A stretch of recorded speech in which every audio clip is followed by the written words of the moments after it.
And then the Neeson said, "Someone on this train doesn't belong."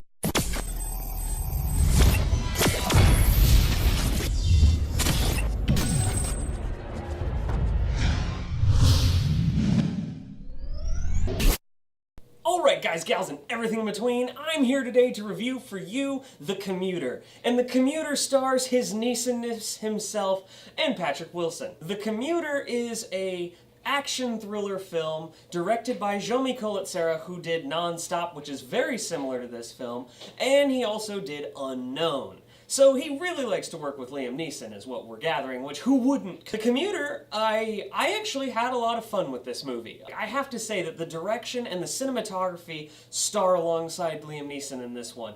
The shaky cam, actually in one scene in a bar, was actually the most off-putting. There was some shaky cam done, and in the actual tension scenes, it worked for me. But there's seriously, with no spoilers, there's one scene in a bar that you're like, why is that how shot like The Bourne Ultimatum?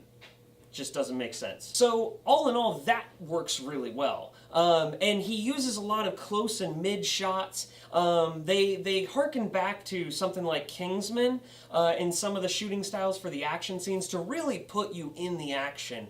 And it worked really well for me. Now, that being said, there are some issues with the film. Some of the plot points do not get resolved, and that's going to bug some people.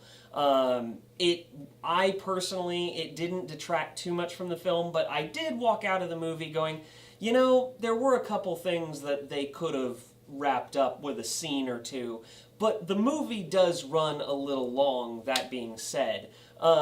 This could have used a cutting maybe, probably like 10 minutes of it could have been cut out. There's a lot of scenes where Liam Neeson is just walking up and down the train, and he's doing cool detective stuff, but it's almost too much detective stuff, where you're sitting there going, okay, you're still looking at tickets. You're still looking at tickets as of 10 minutes ago. It just feels a bit overextensive, and that will be kind of an off-putter for some people. And personally for me, I did feel the length. Going into this, the third act, it kind of does a fake-out third act, in my opinion, where I sat there and said, oh yeah, this is awesome, this is the end. Oh, it's still going. All right.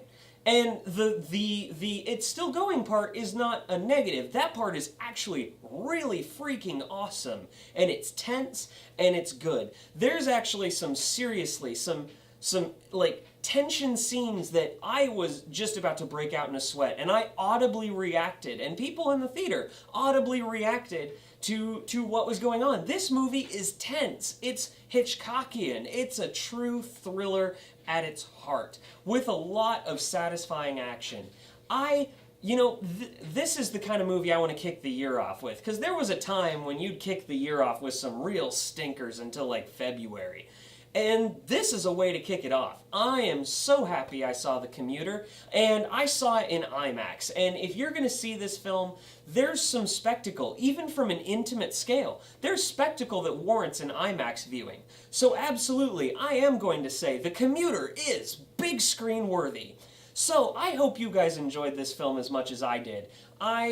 I love Liam Neeson action movies. They are not necessarily a guilty pleasure, they're just a pleasure. I love watching them. And even the ones that some people have considered are not as good, I still enjoy because I like watching him on screen be this authoritative and cool figure. And I'd heard he wasn't going to do action films anymore. It was wonderful seeing him do another one. And so it almost felt like an encore performance. So I had a blast. What did you guys think of The Commuter? Did you like it as much as I did? Don't forget to like and subscribe. Got plenty more videos coming to you. Love you guys.